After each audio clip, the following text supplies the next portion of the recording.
I wasn't looking for anything that day. No good instinct, no strange dreams, no whispered warnings. Just a regular Saturday morning in the city, cold enough to see your breath, warm enough that people were out pretending spring had arrived early. I'd stepped into this little plant shop 2 blocks from our apartment because I wanted to replace the fern. I used to joke that she had a vendetta against greenery, and she used to laugh and tell me to shut up and go water them myself if I cared so much. That day, I picked a snake plant instead, something harder to destroy. While I was waiting to pay, I noticed something odd, a guy near the back, in the little alcove near the register, staring down at a receipt in his hand like it held a secret he hadn't been ready for. Normally, I wouldn't have paid him much attention, but I recognized the jacket he was wearing. Not the guy of him.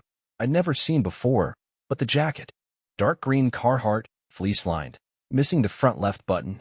It was mine, or at least it had been mine before it disappeared from our coat rack 2 months ago. I didn't say anything. I paid for the plant, left the shop, crossed the street, stood behind a bus stop, and waited.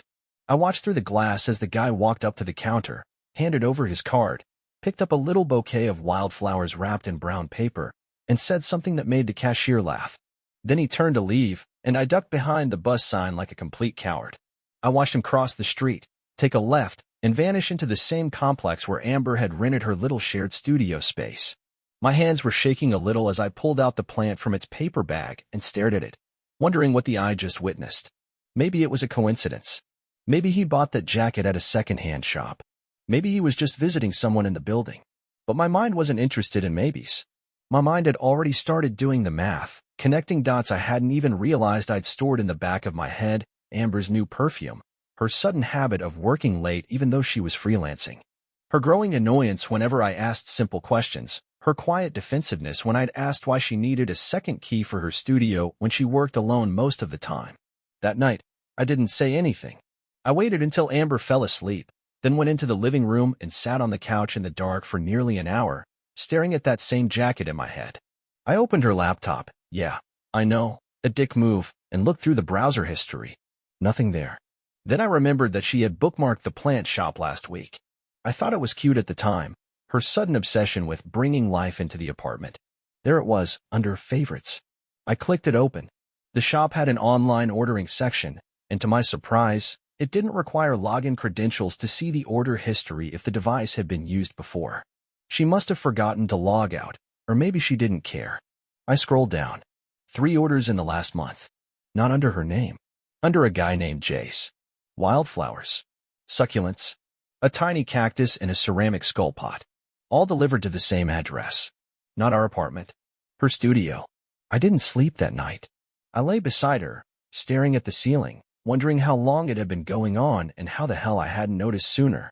The next morning, I said I was heading out for a walk. Instead, I walked back to the plant shop. Same cashier.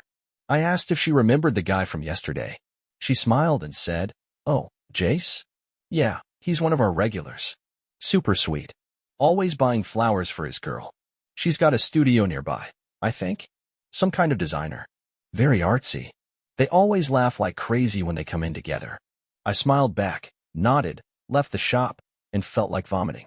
When I got back, Amber was sitting at the kitchen counter with her laptop and a cup of coffee. She smiled, asked if the walk helped clear my head, and I smiled back like nothing had happened. I told her, yeah, I was just thinking about getting some new shelves for the living room. She lit up, said that was a great idea, and maybe we could go to IKEA next weekend. I nodded and poured myself a cup, watching her over the rim, wondering if she had any idea that I knew. That I'd seen her little fantasy world, that she'd somehow thought she could build this second relationship right under my nose and decorate it with the exact plants and flowers she claimed to hate. I decided I wasn't going to confront her yet. Not out of fear. Not because I was unsure. But because I wanted to know everything first. I wasn't going to scream or throw things or demand the truth. No, I was going to be calm, surgical. I'd find out who this Jace was, how they met, how long they'd been sneaking around, and where exactly they thought this little escape plan of theirs was going. Because once I had everything I needed, I wasn't just going to expose it. I was going to burn it down. I followed him 2 days later. It was easier than I expected because Amber had started leaving around the same time every morning, claiming she had a client pitch or a video call at the co-working space and didn't want to risk being late. She always took the tote bag I bought her on our anniversary, The one with the weird leather straps, she said, made her feel put together, even though she stuffed it with random crap. That morning, she kissed me on the cheek, told me not to wait up, and left with her usual iced coffee in hand. I watched from the window as she turned the corner. I gave it 15 minutes, grabbed my keys, and left through the back stairwell. He didn't show up right away. I parked 2 buildings down from her studio and waited with the seat leaned back, pretending to scroll on my phone while I watched the entrance. She went in alone, which made me think maybe I'd gotten this all wrong. Maybe this Jace guy was just a delusion cooked up in my paranoid brain. But then around 11:30, he showed up. Same jacket, same stupid walk like he owned the sidewalk, carrying a cardboard tray with 2 iced coffees. I watched him buzz the building, then wait. She opened the door a minute later, smiling so wide it made my stomach twist. She took one of the cups, touched his arm, and they went inside together. I stayed there for another hour, just watching the door, like maybe they'd come back out, and I'd get to see something worse, something final. They didn't. I drove home in silence. When she got back around 6, she said she was exhausted, that the client had pushed back on everything, and she was too tired to cook. I offered to order Thai, and she didn't even look at me when she said yes, just went straight to the bedroom to shower. While she was in there, I checked her purse. The receipt from the coffee tray was stuffed in the side pocket, and it had 2 custom orders with names. One said Jace, the other said A. Not Amber. Just A. Like some kind of secret code. I took a picture of it, stuffed it back in place, and walked out to the balcony to calm myself down. I didn't want to explode. I didn't want to give her the satisfaction of seeing me lose it. I just wanted her to think everything was normal until I had enough. That night, I didn't sleep again. I went through every shared account we had, every login sheet ever used on our shared computer, every cloud folder. Nothing obvious. Then I remembered that she had a second Instagram account she used for design stuff. She told me once it was just to post portfolio images and get feedback from clients. I hadn't thought about it in months. I opened it up and started scrolling. At first, it was boring, typography, screenshots of website designs, color palettes. But then I saw a photo tagged with someone named J. Klein. His profile was private, but his bio said he was a freelance photographer and creative director. No city listed, no links, just a profile photo of his back facing a skyline. I Googled the name, found a small portfolio site. His client list included a few startups from our city. One of them I knew Amber had worked with last year. I clicked through a few galleries and then stopped on one. There she was, not smiling, not posing, just sitting on a stool in front of a white background, wearing one of the dresses she always said made her feel too plain. The caption read, "Minimalism, shot 2023. I checked the site metadata. Uploaded 2 weeks ago. That was it. That was the connection. They'd worked together. He took photos. She designed websites. Somewhere in that process, they decided fucking was part of the package. I didn't even know how to react at that point. This was coordinated, planned. Professional collaboration turned into private obsession. And they'd been careful. Nothing on her phone, nothing on her email, no texts, no missed calls. Just the careful, quiet world they'd built around their jobs, where I didn't exist unless she needed someone to clean the kitchen or take the trash out. I didn't confront her. Not yet. I needed to see it for myself. I needed something real, something that couldn't be twisted or denied or buried under a bullshit excuse. So I called a friend. Aaron used to work security at my old job, and he owed me a favor. I told him I needed a camera setup, no questions asked. He said he could get me something small, easy to install, and motion activated. I picked it up the next day. I waited until Amber left for her evening walk, then drove over to her studio. She never locked the window in the back hallway because she always said the fire escape was a safe zone. I climbed through, installed the camera behind a stack of faux plants, angled it toward the couch and desk, tested it, and left. The next day, I went to work like nothing had happened. Came home, made dinner, asked her how her day was. She said she had a new project kicking off soon and might need to work weekends. I nodded, told her I understood. That night, I checked the camera feed from my laptop. Nothing all morning. Empty room. Then around noon, the door opened. She walked in, smiling, talking. He followed. Same guy. Jace. Same fucking jacket. They laughed, set their drinks down, sat on the couch. He leaned into her neck, kissed her, then pushed her down. The angle caught everything. The sound was muted, but I didn't need audio. It was all there. That's how I found out. That's how I watched the woman I married grind herself on another guy in a room I paid rent for. There wasn't a single moment of hesitation on her face. No guilt. No shame. Just hunger and comfort, and that smile she used to give me years ago when things were good. I watched until I couldn't. Then I closed the laptop, stood up, and punched a hole in the bathroom wall. The morning I decided to confront her, I didn't wake up angry. I didn't even feel nervous. I just felt done. I watched her standing in the kitchen, pouring cereal into her favorite bowl, the one with the chip on the edge she always claimed gave it character. She was humming something, some soft song she probably heard on one of her playlists, and I remember thinking how strange it was that she could be this relaxed while living a double life. I walked past her, said good morning, and sat down at the table like it was any other Tuesday. She smiled, said she had a lot of work to get done, asked if I could handle dinner. I nodded, took a sip of coffee, and decided I didn't want to wait anymore. I said her name, calm and clear, and asked her to sit down. She looked confused but didn't resist. She pulled out the chair across from me and sat with both hands in her lap like a child waiting to be told off. I stared at her for a moment, maybe a few seconds too long, and then I asked her a question she wasn't expecting. I asked her if she was happy. She blinked and tilted her head slightly, like she thought it was a trick question, then said she wasn't sure what I meant. I repeated myself, slower this time. Are you happy, Amber? She looked around the room as if she needed a moment to find the right answer, then said she thought things had been off between us for a while, that maybe we both knew it but hadn't talked about it. I nodded. Then I asked her how long it had been going on with Jace. For a moment, she didn't move. She didn't speak. Just stared straight at me. Then she looked down at her hands and said, "How did you know?" I didn't flinch. I told her everything. The plant shop. The jacket. The receipt. The camera. The videos.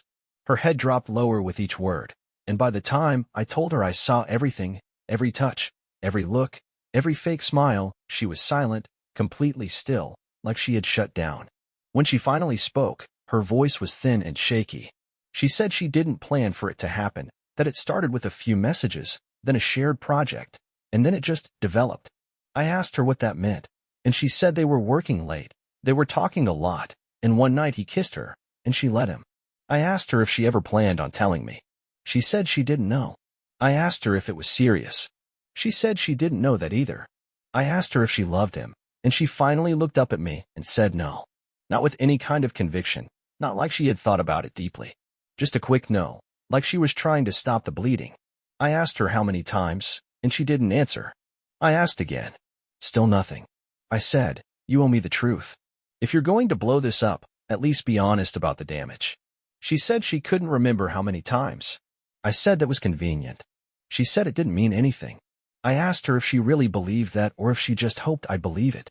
She didn't respond. We sat in silence for a long time after that. I watched her try to compose herself, wiping her eyes even though no tears had fallen. I could tell she wanted me to say something, maybe offer her a way out, but I wasn't interested in making it easier for her. I asked her if she wanted to stay in this marriage. She looked at me like I'd hit her with something unexpected. She said she didn't know. I told her that's not an answer. I said I'd given her more than a decade of my life, and the least she could do was give me a clear sentence. She said she was confused, that things got blurry, that she didn't know what she wanted anymore. I told her that was fine. Then I told her I'd make the decision for her. I told her I wasn't going to live in a house where I had to question every minute she spent away from me, where I had to wonder who she was really texting or if that coffee meeting was actually a meeting. I told her she could either pack a bag and leave, or I would. She asked if we could talk about it more later, after she had time to think. I said no. I said I'd already spent weeks thinking. She asked me if I could forgive her. I said I didn't know yet, but I wasn't staying in the same house with someone who thought lying to me for weeks and sleeping with someone else was something that could be talked through. She didn't yell. She didn't cry. She didn't try to stop me. She just sat there, watching me stand up and walk out of the kitchen. I packed a small bag, just clothes and my laptop, and left. I didn't slam the door. I didn't make a scene. I got in my car and drove to a friend's place across town. He asked no questions, just handed me a beer and said the guest room was mine for as long as I needed. I sat on the bed that night, staring at the ceiling, trying to process what had just happened. I didn't feel better. I didn't feel powerful. I felt like someone had ripped something important out of my chest and left the space empty. That was the first real conversation we had after I found out. It wasn't loud. It wasn't dramatic. It was cold. And it was real. I didn't plan some dramatic scene or scream into the sky or destroy everything she loved. That wasn't what this called for. She wanted confusion? She was about to get a lot of it. I spent 2 nights at my friend Marcus's place. He's the type who minds his own business, doesn't press unless you ask for advice, and that's exactly what I needed. On the 3rd morning, I told him I needed a printer, a few hours of silence, and a ride. He didn't ask why. He just pointed to the office down the hall, said the Wi-Fi password was taped to the monitor, and went out for a jog. I sat at the desk, opened my laptop, and got to work. I still had the camera footage. I watched it again, not because I wanted to hurt myself, but because I needed clarity. I picked the moment where her smile turned from professional to personal, where the way she looked at him shifted, and I took a screenshot. Then I grabbed one of them sitting on the couch, his hand on her thigh. Both of them relaxed like this was completely normal. I didn't edit anything. No arrows, no captions, no dramatic titles. Just still frames from a truth I never asked to see. I printed them, slipped them into plain white envelopes, and labeled them carefully. Her parents, his workplace, and a third for the design client they were both supposedly working with. The client was the easy one. I found the email in her laptop's archive. She had used it to pitch the project 2 months ago.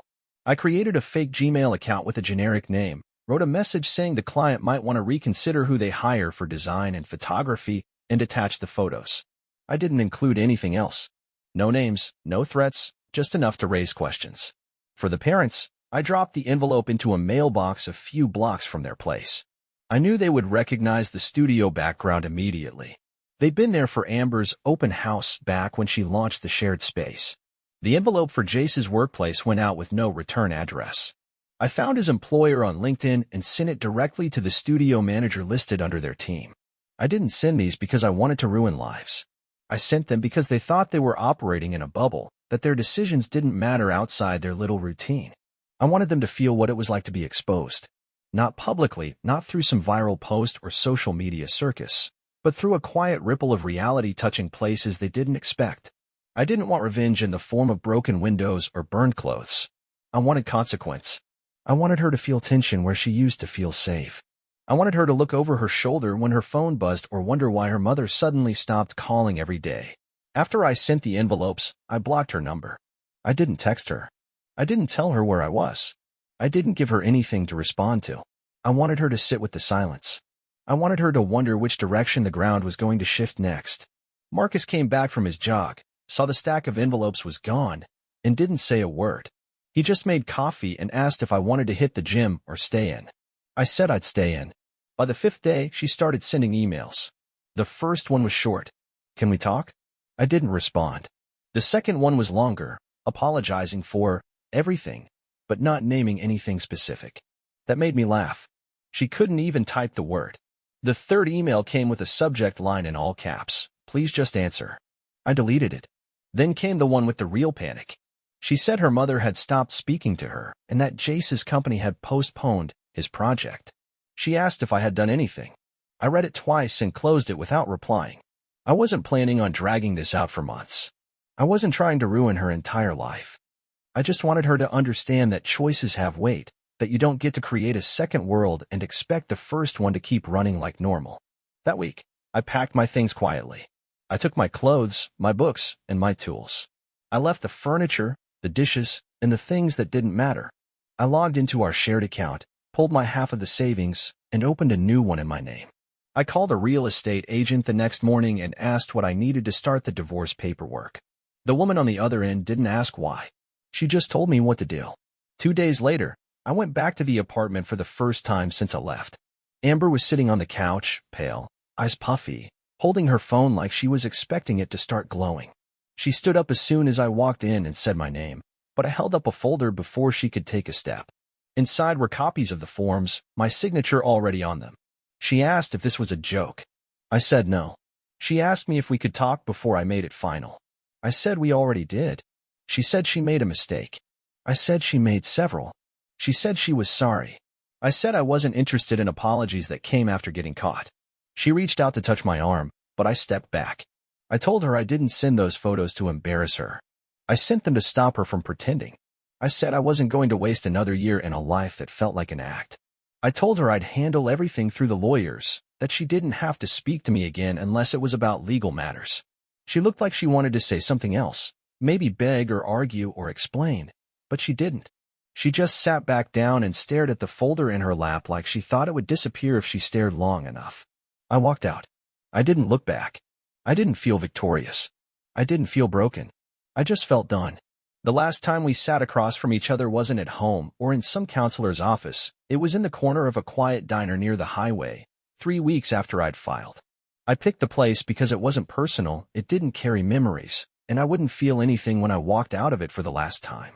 She was already there when I arrived, sitting in a booth with her back to the door, staring into a half-empty cup of coffee. She didn't smile when she saw me, didn't reach out, didn't even stand. I slid into the seat across from her, didn't take off my coat, and kept my hands on the table. She looked thinner, or maybe just tired. She asked how I'd been, and I told her I wasn't here to make small talk. I said if she had anything left to say, now was the time. She nodded and stared at her coffee for a long time before she spoke again. She said she knew she had broken something that couldn't be fixed. She said she'd replayed our last conversation in her head every night, that she thought maybe if she had said something different, it wouldn't have ended like this. I told her that wouldn't have mattered. I said it wasn't about what she said, it was about what she did, and what she chose to keep doing even when she had the chance to stop. She said she understood, but I didn't believe her. Understanding means you take responsibility before someone forces you to, and she never did. She said she'd been thinking about why she did it, and that she didn't have an easy answer. She said maybe it was loneliness, maybe it was needing to feel important to someone new, maybe it was the stupid excitement of being seen in a way she hadn't felt in years. I said none of that explained why she didn't stop once it started. I asked her if she ever thought about how it would end, if she ever pictured what would happen when it all fell apart. She said no, that she just kept telling herself it wasn't serious. I asked her how long she thought a lie could hold. She didn't answer that. I told her I didn't need an apology. I didn't need her to pretend she was broken over this. What I wanted was the truth, not about what happened. I already knew that, but about what she wanted now. I asked her if she wanted to fight for this marriage, not because I was offering, but because I needed to hear her admit out loud that it was already over. She said she didn't know what she wanted anymore. I told her that wasn't good enough. Not now, not after everything. I said the least she could do was be honest about where she stood. She finally looked me in the eyes then, and for the first time since everything came out, she spoke like someone who was ready to stop lying.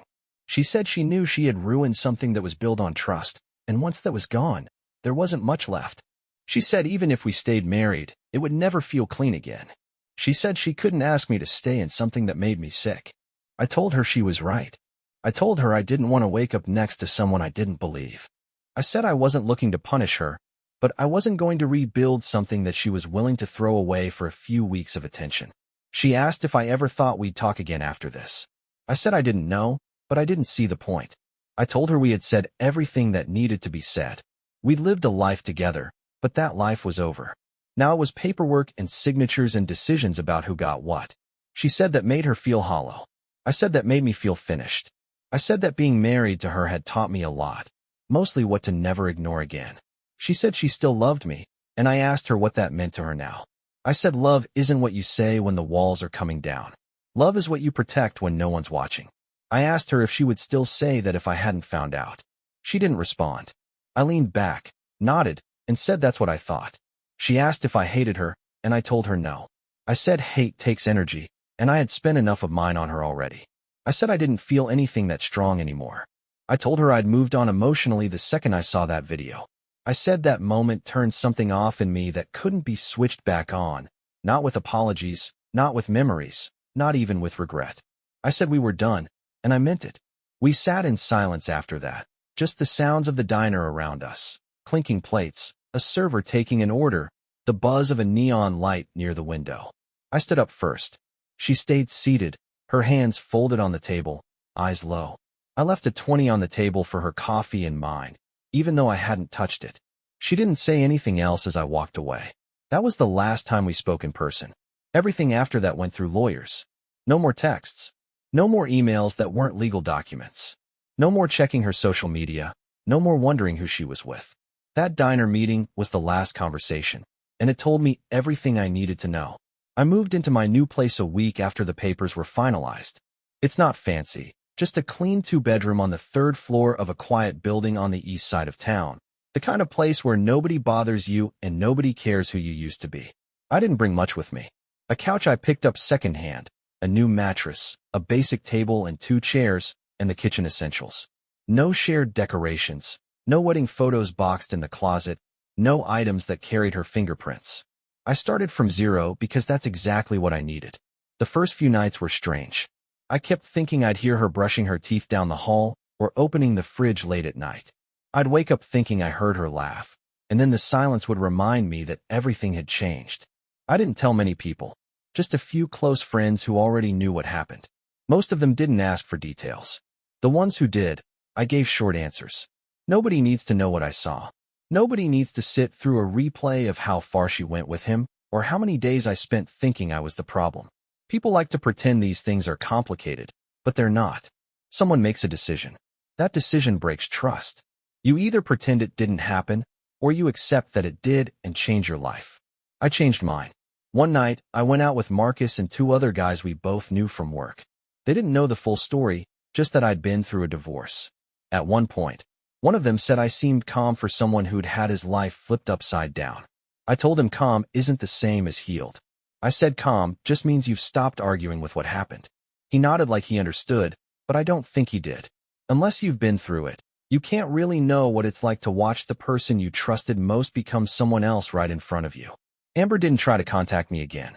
No emails. No messages. Nothing. I heard through a mutual acquaintance that she and Jace had stopped seeing each other a few weeks after the fallout. Apparently, once everything came out and her parents got involved and his job pulled him off the project, whatever spark they had burned out fast. That didn't make me feel better. I didn't care if they lasted or fell apart. I wasn't watching anymore. I had removed myself from the show completely. If she wanted to rebuild her life, she'd have to do it without using pieces of mine. I started running again. Not to prove anything or to chase some new version of myself. Just because it gave me structure. Mornings got easier. I made my own food, cleaned up my own mess, kept my schedule tight. It felt good to have control over my time again. No wondering who was texting her. No fake smiles at the dinner table. No pretending things were fine just to keep the peace. I didn't feel lonely. I felt clear. Eventually, I deleted the camera footage from my laptop. I'd been holding on to it like it was some kind of insurance policy, like maybe I'd need it one day to explain what happened. But I didn't. No one was asking. No one needed to see it but me, and I'd already seen enough. Deleting it didn't feel like forgiveness. It felt like taking out the trash. It was over, and I didn't need proof anymore. I had my decisions, and that was all the closure I needed. I started writing again, not about her, not about the betrayal, but about things I actually cared about. Hobbies I dropped during the relationship, interests I'd stopped exploring because there was always something else that needed attention. I took a short trip by myself to Vermont for a weekend, stayed in a cabin, didn't tell anyone where I was going. I left my phone off the whole time. It was the first time in years I felt truly disconnected from everything that didn't matter. One day, out of nowhere, I saw someone who looked exactly like her in a grocery store. Same hair, same posture, same jacket she used to wear in the fall. My chest tightened for a second, but when she turned around, it wasn't her. Just a stranger. I stood there in front of the freezer aisle for a minute and realized I didn't feel sad or angry or anything really. Just surprised that my mind still had that reflex. That was the moment I knew it wasn't about her anymore. It hadn't been for a while. I had finally moved past the point where I needed to win or feel justified or prove anything. I had what mattered, my peace, my space, and a future that didn't include hiding from the truth. So that's how it ended. Not with a big scream or some emotional reunion. Just silence, space, and decisions. I didn't forgive her. I didn't hate her either. I just put her where she belongs, behind me. And if there's one thing I learned from all of this, it's that you can't save something that only one person is fighting for. If someone shows you they're willing to lie to your face for their own convenience, believe them. Don't waste your time waiting for explanations that don't change anything. Don't look for closure in the person who broke you. Just take your life back and start again. And I did.